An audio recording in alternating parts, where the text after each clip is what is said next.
Oh, I'm so excited to be here. You know, at a moment like this, the stakes couldn't possibly be any higher for all of us to gather here in D.C. There are many ways for us to define success in life.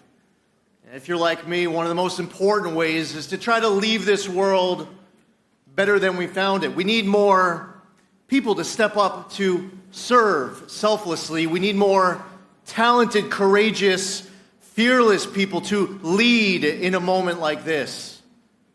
And in order to be able to lead correctly, morally, to get our country headed in the right track again, we need people who have a core understanding of right from wrong. When presented with the challenges of what to do in a moment's notice, you're able to tap into your gut to what you know is right. Unfortunately, we have too many people in government right now who don't understand right from wrong.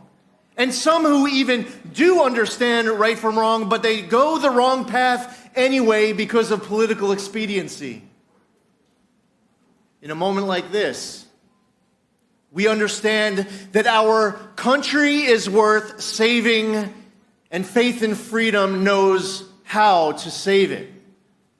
There are many reasons why we are here, why we get active, why we care, why we are passionate, why we are filled with patriotism and hope, despite all the challenges we face here at home.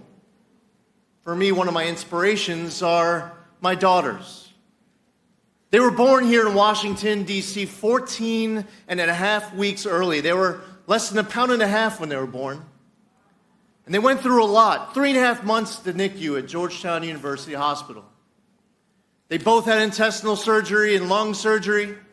My daughter, Michaela, she went into septic shock, which has an 80 to 90% mortality rate.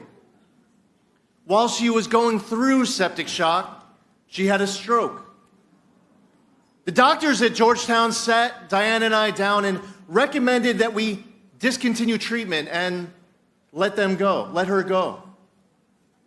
For about 24 hours, she wasn't getting any better, but she wasn't getting any worse. She was fighting. And if she was going to fight, we were going to fight as well. So we wanted to know what our options were.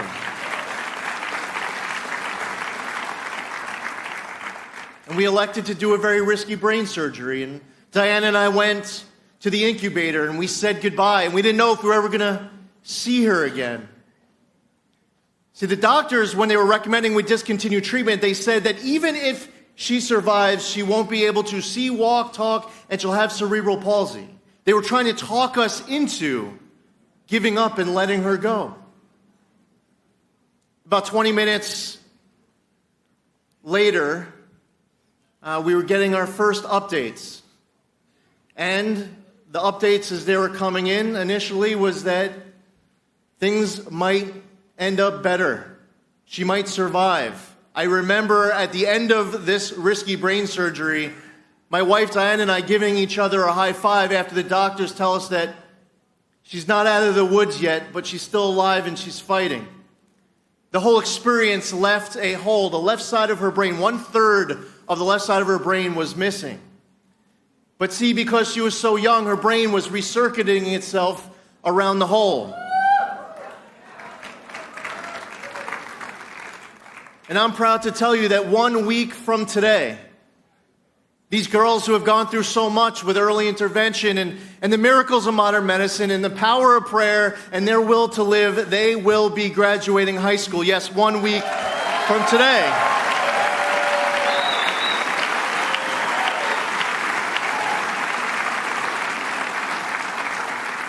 We all have the big reasons that unite all of us of what we fight for in a moment like this. We have our own personal reasons of what inspires us to get active. Maybe it's our family, it's our community, it's our state, it's our country. We are here from all corners of America with a clear sense of purpose of why this nation at this crossroads, at this moment, we cannot rest.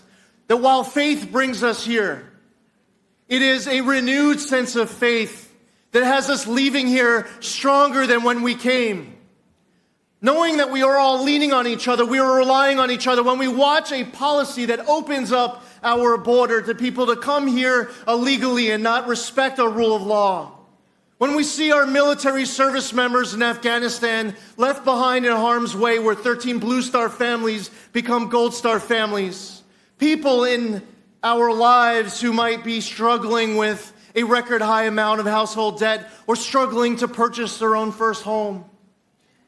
Whatever it is that we see taking a toll, whether it's our nation's energy policy or it's that attack on quality education, where kids are trapped in multi-generational poverty, stuck in poor-performing public schools, not being given access to a quality alternative.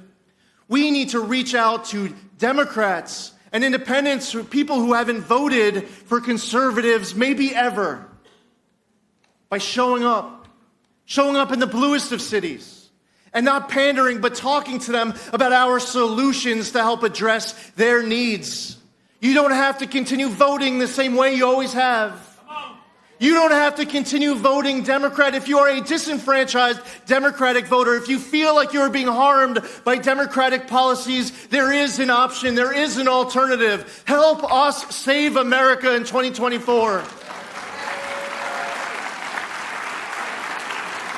As faith and freedom get into churches all across America, understanding right from wrong, knowing the stakes, knowing that this is a country that needs to be saved and that we know how to save it, understanding that we need people to step up to selflessly serve, that we need leaders who are courageous and talented and fearless to fight for us, and understanding why,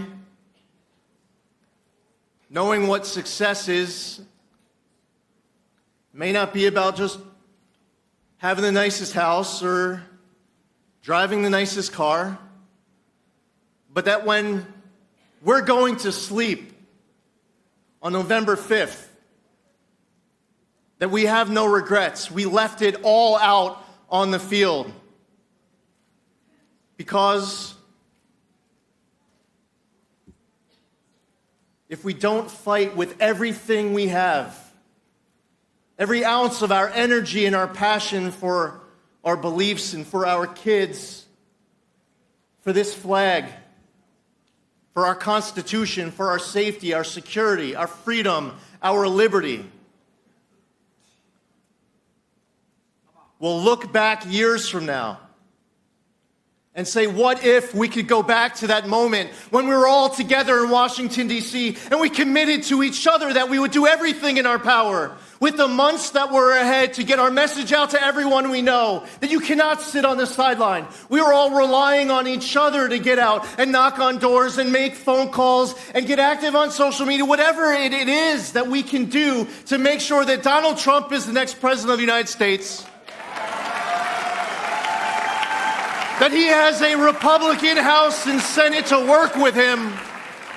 And we don't have to deal with people who run our Congress who are trying to resist, impeach, obstruct everything and anything. Instead, we want progress. This is a country worth fighting and dying for. This is a nation that is worth saving. We will not rest. We will not fail. We are all in for America. We will succeed. Losing is not an option. Thank you all for everything that you do. Thank you to Faith and Freedom for your wisdom and your leadership. And thank you for all of you great, patriotic, amazing men and women. God bless all of you, and thank you.